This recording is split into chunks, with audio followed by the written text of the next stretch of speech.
muka ini harus segera dipulihkan.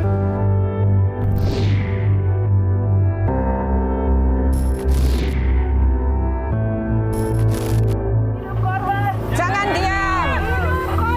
Jangan diam! Kita tetap berjuang agar pelakunya itu dihukum.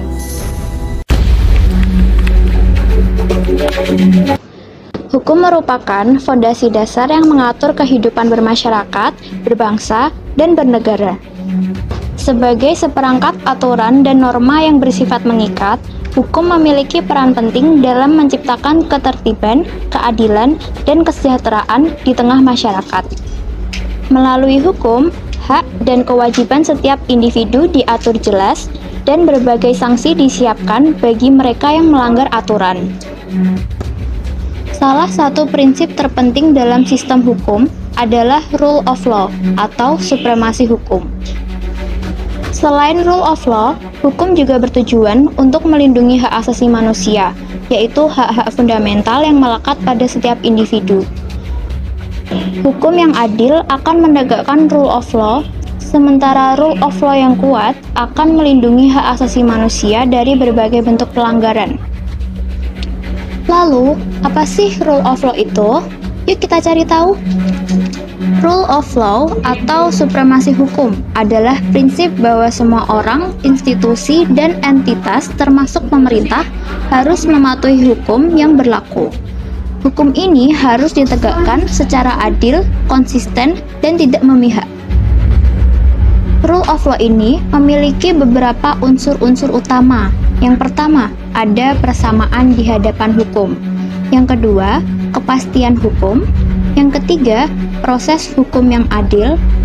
Dan yang terakhir, ada perlindungan hak asasi manusia. Nah, rule of law ini berkaitan dengan hak asasi manusia. Lalu apa sih hak asasi manusia itu? Hak asasi manusia adalah hak-hak dasar yang melekat pada setiap individu sejak lahir tanpa memandang ras, jenis kelamin, etnis, agama, dan status lainnya. Hak ini meliputi kebebasan sipil, politik, ekonomi, sosial, dan budaya. Seperti yang sudah disampaikan di awal video, rule of law dan hak asasi manusia memiliki keterkaitan. Memang apa sih keterkaitannya? Yuk kita pelajari lebih dalam. Yang pertama, ada perlindungan hak asasi manusia. Rule of law ini berperan penting dalam melindungi hak asasi manusia, karena hanya dengan hukum yang adil dan tegak, hak-hak dasar setiap individu dapat dijamin. Yang kedua, ada pembatasan kekuasaan. Rule of law membatasi kekuasaan pemerintah dan pihak berwenang, sehingga tidak ada pihak yang bisa sewenang-wenang melanggar hak asasi manusia. Yang ketiga, ada kepastian hukum. Dengan adanya rule of law, hak asasi manusia memiliki kepastian dan perlindungan hukum yang dapat ditegakkan oleh lembaga peradilan yang independen. Namun, dalam implementasinya, rule of law dan hak asasi manusia ini memiliki beberapa tantangan. Apa saja sih tantangannya? Yang pertama, ada korupsi.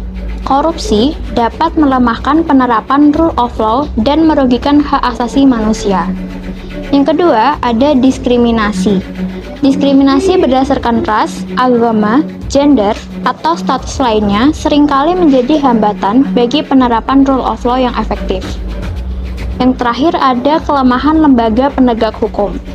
Institusi yang tidak independen dan lemah dapat mengakibatkan pelanggaran hak asasi manusia dan kegagalan dalam penegakan hukum.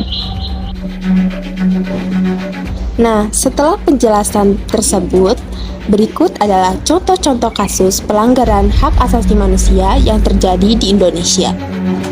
Pertama, ada peristiwa yang terjadi pada tahun 1965 sampai 1966 tentang rentetan kekerasan terkait tragedi G30 SPKI. Komnas HAM mencatat sekitar 32.774 orang diketahui hilang dan beberapa tempat diketahui menjadi lokasi pembantaian.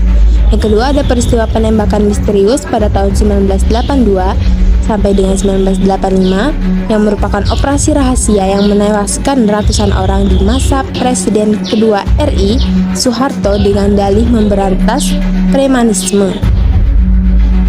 Yang ketiga, ada peristiwa Rumah Gedong dan Pos Satis Aceh pada tahun 1989, penyiksaan aparat TNI, Kopassus selama masa konflik Aceh pada akhir 1980-an. Keempat, ada peristiwa Telaga Sari Lampung pada tahun 1989. Komnas HAM catat peristiwa Talang Sari menewaskan 130 orang, jumlah korban secara pasti tidak diketahui hingga saat ini. Yang kelima, ada peristiwa Trisakti dan Semanggi I dan Semanggi II pada tahun 1998 sampai dengan 1999. Tragedi Trisakti, Semanggi I dan Semanggi II menewaskan para mahasiswa karena peluru tajam untuk melakukan aksi menuntut reformasi. Yang keenam, ada peristiwa Jambo Kepok Aceh pada tahun 2003. Peristiwa ini terjadi pada 17 Mei. Komnas HAM mencatat 16 warga desa Jambo Kepok tewas akibat dibakar hidup-hidup maupun ditembak aparat. Yang ketujuh, ada peristiwa Wamena di Papua pada tahun 2003. Tragedi pada 4 April 2003 ini berawal dari pembobolan gudang senjata Kodim saat aparat mengejar pelaku, terjadi kekerasan terhadap warga sipil hingga pembakaran klinik. Nah, itu dia beberapa penjelasan mengenai rule of law dan hak asasi manusia serta contoh pelanggaran hak asasi manusia yang terjadi. Semoga penjelasan di atas dapat menjadi pembelajaran bagi kita semua agar dapat mematuhi hukum yang berlaku serta tidak melanggar hak asasi manusia.